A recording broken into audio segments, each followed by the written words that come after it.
BJP अध्यक्ष JP Nadda ने अपना दल और निषाद पार्टी के साथ मिलकर चुनाव लड़ने का ऐलान किया। अपना दल और निषाद पार्टी के साथ सीटों का फॉर्मूला जल्द आएगा सामने। अमित शाह, जेपी नड्डा और सीएम योगी के साथ अनुप्रिया पटेल और संजय निषाद की हुई बैठक। बीजेपी के राष्ट्रीय अध्यक्ष जेपी नड्डा ने यूपी चुनाव के सहयोगियों के साथ फोटो शेयर की। लिखा, उत्तर प्रदेश में एक बार फिर एनडीए 300 पार। जेपी नड्डा ने कहा, डबल इंजन की सरकार में उत्तर प्रदेश निवेश का हब बना। माफिया राज तो खत्म कर कानून का राज कायम हुआ। अपना दल प्रमुख अनुप्रिया पटेल ने कहा, डबल इंजन की सरकार में विकास के साथ सामाजिक न्याय की धारणा प्रबल हुई। अनुप्रिया पटेल ने कहा, मेरी पार्टी ने 36 सीटों की डिमांड नहीं की है, जल्द ही फाइनल फैसला होगा। निषाद पार्टी प्रमुख संजय निषाद ने पिछली सरकारों पर साधा निशाना। कहा, किसी ने भी बिना भेदभाव दलित और पिछड़ों का विकास नहीं किया। संजय निषाद ने मोदी सरकार के मत्स्य विभाग बनाने के फैसले का स्वागत किया। कहा, सदियों से उपेक्षित मछुआरा समाज का कल्याण हुआ। इंडिया टीवी के पास उत्तर प्रदेश में बीजेपी के संभावित उम्मीदवारों की सूची। कन्नौज से असीम अरुण को टिकट दे सकती है बीजेपी, औपचारिक ऐलान होना बाकी। सिरसागंज सीट हरिओम यादव, कासगंज से देवेंद्र सिंह लोधी और हाथरस से अंजुला माहौर को टिकट दे सकती है बीजेपी। फिरोजाबाद से मनीष असीजा, जसराना से मानवेंद्र सिंह लोधी को चुनावी मैदान में उतार सकती है बीजेपी। अलीगंज विधानसभा सीट से सत्यपाल सिंह राठौर और जलेसर सीट से संजीव कुमार दिवाकर को मिल सकता है बीजेपी का टिकट। किशनी सीट से बीजेपी प्रियरंजन दिवाकर आशु को बना सकती है अपना उम्मीदवार। करहल से संजीव यादव को मिल सकता है बीजेपी का टिकट। सरिता भदौरिया को इटावा सदर सीट से टिकट दे सकती है बीजेपी। कायमगंज सीट से वीरेंद्र कठेरिया को मिल सकता है मौका। अमृतपुर सीट से सुशील शाक्य, भरथना से सिद्धार्थ शंकर दोहरे और दिबियापुर सीट से लाखन सिंह राजपूत को मिल सकता है टिकट। बीजेपी ने अलीगढ़ से मुक्ता राजा को बनाया अपना उम्मीदवार। बीजेपी विधायक संजीव राजा की पत्नी है मुक्ता राजा। अपर्णा यादव के बीजेपी में शामिल होने पर बोले सीएम योगी, अपर्णा यादव के आने से बीजेपी मजबूत होगी। समाजवादी पार्टी बैकफुट पर आई। अखिलेश यादव पर सीएम योगी का हमला। माफिया को फिर से लाने के लिए सपा में टिकट बांटे गए। मुजफ्फरनगर के दंगाइयों को टिकट दी। सीएम योगी ने कहा, हमारी सरकार ने बिना भेदभाव की नौकरी दी। महिला सुरक्षा और विकास को लेकर लगातार काम किया। केंद्रीय मंत्री अनुराग ठाकुर ने कहा, अपर्णा का बीजेपी ज्वाइन करना, योगी सरकार बेटियों की सुरक्षा प्रदान करती है, कुछ ऐसा। अपर्णा यादव के बीजेपी में शामिल होने पर बोले अखिलेश यादव, नेताजी ने समझाने की बहुत कोशिश की, बधाई और शुभकामनाएं दी। अखिलेश ने कहा, अपर्णा के बीजेपी में जाने से समाजवादी सोच का विस्तार होगा, संविधान और लोकतंत्र बचाने का होगा काम। बीजेपी ने पहले चरण के लिए जारी की 30 प्रचारकों की list. PM Modi, JP Nadda, गृहमंत्री अमित शाह का नाम। सीएम योगी के अलावा राजनाथ सिंह का नाम भी स्टार प्रचारकों की सूची में शामिल। स्मृति ईरानी और हेमा मालिनी भी करेंगी प्रचार। आज फिर वर्चुअल रैली करेंगी समाजवादी पार्टी। अंबिका चौधरी और हरेंद्र सिंह मलिक करेंगे संबोधित। अखिलेश यादव का समाजवादी पेंशन को लेकर बड़ा ऐलान। 18,000 रुपए सालाना दी जाएगी पेंशन, पहले 6,000 थी राशि। सपा और आरएलडी ने जारी की चौथी लिस्ट। मुजफ्फरनगर से सौरभ और छपरौली से अजय कुमार को टिकट देने का फैसला। उत्तर प्रदेश विधानसभा के डिप्टी स्पीकर नितिन अग्रवाल ने पद से दिया इस्तीफा। समाजवादी पार्टी की प्राइमरी मेंबरशिप भी छोड़ी। उत्तर प्रदेश चुनाव के लिए एआईएमआईएम ने 7 और उम्मीदवारों के नामों का ऐलान किया। हस्तिनापुर से विनोद जाटव को बनाया अपना उम्मीदवार। बीएसपी ने भी उत्तर प्रदेश चुनाव के लिए और 12 उम्मीदवारों के नामों का ऐलान किया। साहिबाबाद से अजीत कुमार पाल को बनाया उम्मीदवार। बीएसपी ने गाजियाबाद से कृष्ण कुमार शुक्ला, मथुरा से सतीश शर्मा, बागपत से अरुण कसाना को अपना उम्मीदवार बनाया। समर्थकों के साथ लाइव बातचीत में रो पड़े आजम खां के बेटे अब्दुल्ला। कहा, ऐसी रातें भी आई, लगा सुबह नहीं देख पाएंगे, जेल में ही मर जाएंगे। अब्दुल्ला आजम ने कहा, सरकार नुकसान पहुंचाने में कोई कसर नहीं छोड़ेगी। बेकसूरों पर अत्याचार होगा तो इनकलाब आएगा। लखनऊ में बोले छत्तीसगढ़ के सीएम भूपेश बघेल, केंद्र सरकार ने हर तरीके से किसानों को दबाने की कोशिश की है। बीजेपी नेता शुभेंदु अधिकारी ने कहा, ममता की छवि सनातन धर्म के खिलाफ है, वो जिसके लिए प्रचार करेंगी वो हारेगा। आज उत्तराखंड के उम्मीदवारों का ऐलान कर सकती है बीजेपी। बुधवार को केंद्रीय चुनाव समिति की बैठक में सभी सीटों को लेकर हुई चर्चा। उत्तराखंड के पूर्व सीएम त्रिवेंद्र सिंह रावत ने चुनाव नहीं लड़ने का ऐलान किया। राष्ट्रीय अध्यक्ष जेपी नड्डा को दी जानकारी। सीडीएस जनरल बिपिन रावत के भाई रिटायर्ड कर्नल विजय रावत बीजेपी में हुए शामिल। सीएम पुष्कर सिंह धामी रहे मौजूद। कर्नल विजय रावत ने पीएम मोदी के विजन की तारीफ की। कहा, पिता के बाद मुझे भी बीजेपी में सेवा करने का मौका मिला। पंजाब की सीएम चन्नी ने केंद्र सरकार पर लगाया पेंशन और बदनाम करने का आरोप, कहा सरकार चुनाव के समय ही करती है रेड।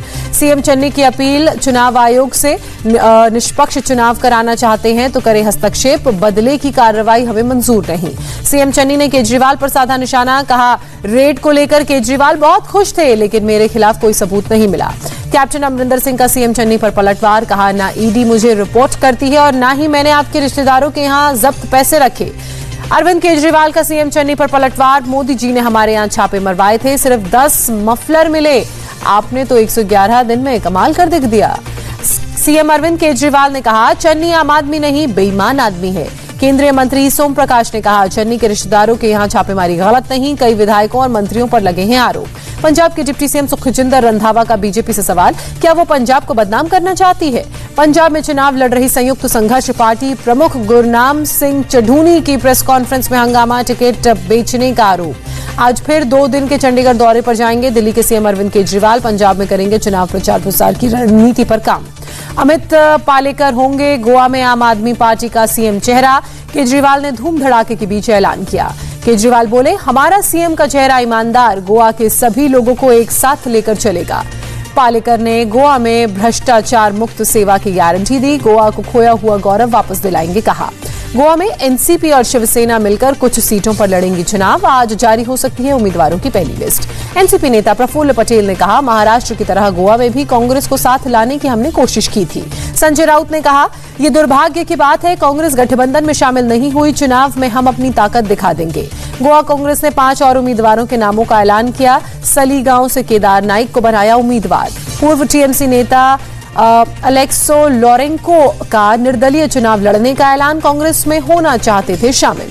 आज ब्रह्म कुमारीज संस्था के आजादी के अमृत महोत्सव कार्यक्रम में वर्चुअली जुड़ेंगे पीएम मोदी, संस्था की ओर से की गई 7 पहलों की करेंगे शुरुआत। पीएम मोदी आज मॉरिशस के सोशल हाउसिंग यूनिट प्रोजेक्ट को करेंगे उसका उद्घाटन, भारत की मदद से तैयार हुआ है हाउसिंग प्रोजेक्ट।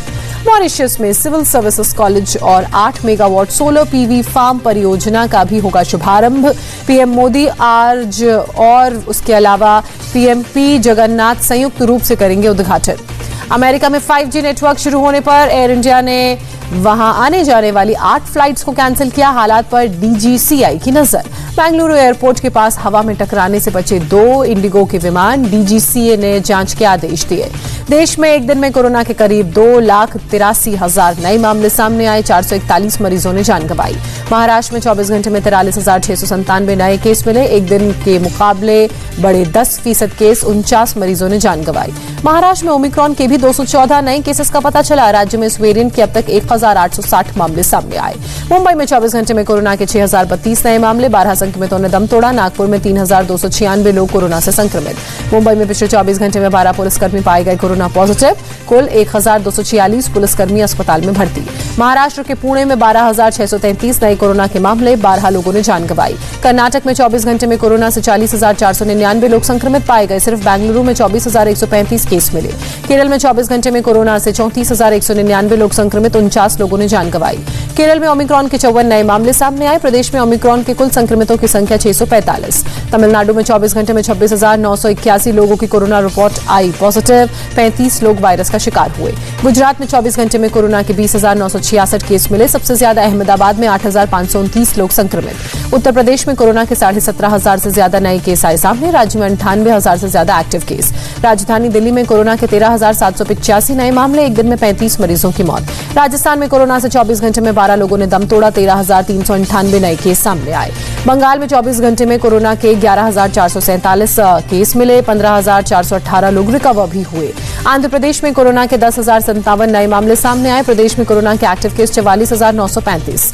हरियाणा में कोरोना से 8,847 लोग फिर से संक्रमित पाए गए, 12 मरीजों ने जान गंवाई। मध्य प्रदेश में और 7,597 लोग कोरोना से संक्रमित, राज्य में 5 लोगों की मौत। जम्मू कश्मीर में 24 घंटे में कोरोना के 5,818 नए मामले, 4 लोगों ने दम तोड़ा। बिहार में कोरोना केस में कमी दर्ज की गई, 4,000 से ज्यादा लोग पाए गए संक्रमित, 11 लोगों ने जान गंवाई। झारखंड में 2,617 लोग कोरोना की चपेट में आए, 12 लोगों ने जान गंवाई। राज्य में एक्टिव केस 27,000 से ज्यादा। मसूरी के ट्रेनिंग सेंटर में 84 आईएएस ट्रेनीज कोरोना संक्रमित, सभी को किया गया आइसोलेट। सरकार की एक्सपर्ट कमेटी ने शर्तों के साथ कोविशील्ड और कोवैक्सीन को खुले बाजार में बेचने की सिफारिश की। सीरम इंस्टीट्यूट और भारत बायोटेक के आवेदन को दोबारा किया रिव्यू। ब्रिटेन में अगले गुरुवार से अनिवार्य रूप से मास्क पहनने के नियम खत्म होंगे, पीएम बोरिस जॉनसन ने ऐलान किया। ब्रिटेन में ओमिक्रॉन के मामलों के पीक पर पहुंचने संबंधी तथ्यों के विश्लेषण के बाद बाकी प्रतिबंध भी हटाने का फैसला। अब वर्क फ्रॉम होम की अनिवार्यता नहीं होगी। दिल्ली के सीमापुरी इलाके में संदिग्ध हालत में मकान के अंदर मृत पाए गए महिला और उसके 4 बच्चे। शक जताया जा रहा है कि घर के अंदर जल रही अंगीठी की गैस से 5 लोगों की जान गई। महिला के भाई ने महिला के पति पर शक जताया, कहा जब घर के अंदर मौजूद सभी लोगों की मौत हुई तो पति कैसे बच गया। टर्की में तेल पाइपलाइन में लगी आग बुझाई गई, कोई हताहत नहीं।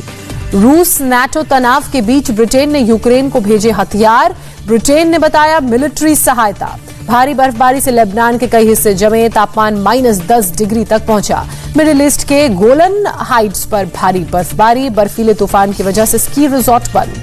साउथ अफ्रीका ने पहले वनडे में भारत को 31 रनों से हराया। 3 मैच की सीरीज में 1-0 से आगे साउथ अफ्रीका। साउथ अफ्रीका ने जीत के लिए 297 रनों का दिया था लक्ष्य। भारत की टीम 8 विकेट के नुकसान पर 265 पर ही रन वो बना सकी। टीम इंडिया की तरफ से शिखर धवन ने सबसे ज्यादा 79 रनों की पारी खेली। विराट कोहली ने 51 रन बनाए। शार्दुल ठाकुर ने ताबड़तोड़ 43 गेंदों में नाबाद 50 रन बनाए। कोहली और धवन ने दूसरे विकेट के लिए 92 रनों की साझेदारी की। अंडर 19 वर्ल्ड कप खेल रहे टीम इंडिया के 5 खिलाड़ी कोरोना पॉजिटिव। कप्तान यश ढल भी संक्रमित। कोरोना संक्रमित सभी खिलाड़ियों को आइसोलेशन में रखा गया। टीम इंडिया के कुछ और खिलाड़ियों को भी आइसोलेट किया गया।